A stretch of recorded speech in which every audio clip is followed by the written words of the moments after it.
آسمانوں کے بعد مزید قرب خاص کی طرف سفر کا آغاز ہوا۔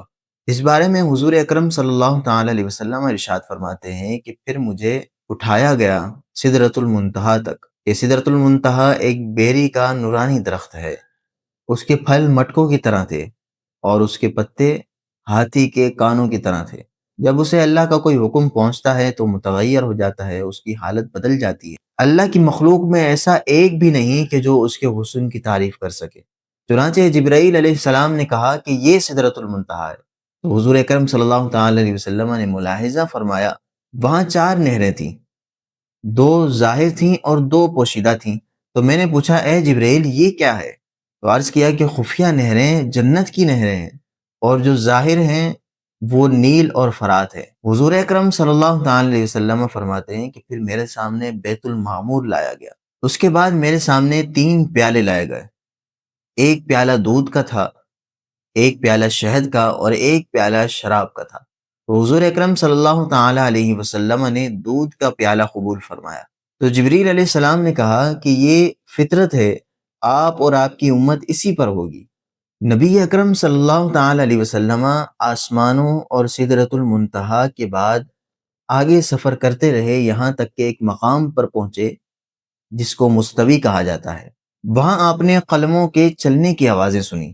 اس کے بعد آپ براق پر سوار ہوئے تو اس حجاب کے پاس آئے کہ جہاں اللہ رب العزت کا قرب خاص ہے۔ اچانک اس حجاب میں سے ایک فرشتہ نکلا، تو حضور اکرم صلی اللہ تعالی علیہ وسلم نے جبریل سے کہا کہ یہ کون ہے؟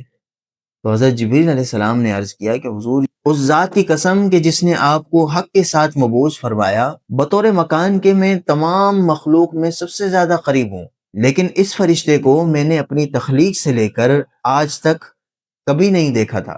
یوں آپ صلی اللہ تعالی علیہ وسلم سفر جاری رکھتے ہوئے ایک مقام سے دوسرے مقام تک چلتے چلے گئے، یہاں تک کہ ایک ایسے مقام پر پہنچے کہ جہاں جبریل علیہ السلام رک گئے۔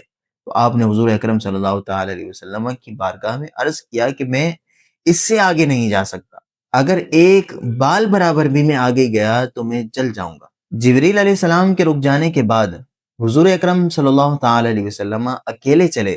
آپ صلی اللہ تعالی علیہ وسلم اندھیرے کے حجابات سے گزرتے گئے، یہاں تک کہ آپ صلی اللہ تعالی علیہ وسلم 70,000 موٹے حجابات سے گزرے، اور ہر حجاب کے درمیان 500 سال کا فاصلہ تھا۔ وہاں آپ صلی اللہ تعالی علیہ وسلم نے ایک رفرف نامی خیمہ ملاحظہ فرمایا کہ جس کی روشنی سورج کی روشنی سے بھی زیادہ تھی۔ آپ صلی اللہ تعالی علیہ وسلم اس خیمے پر سوار ہوئے اور عرش تک پہنچے۔ اس کے بعد مزید قرب خاص کی طرف آپ بڑھتے چلے گئے۔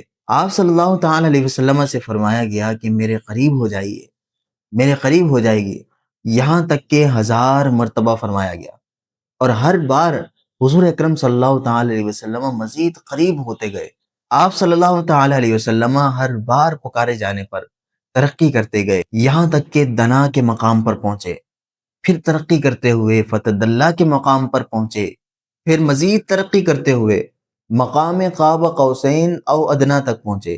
پھر آپ صلی اللہ تعالی علیہ وسلم اللہ رب العزت کے قرب خاص میں پہنچے۔ یاد رہے کہ اللہ رب العزت کا قرب جو حضور اکرم صلی اللہ تعالی علیہ وسلم کو عطا ہوا وہ مکان کے اعتبار سے نہ تھا، کیونکہ اللہ رب العزت مکان سے پاک ہے۔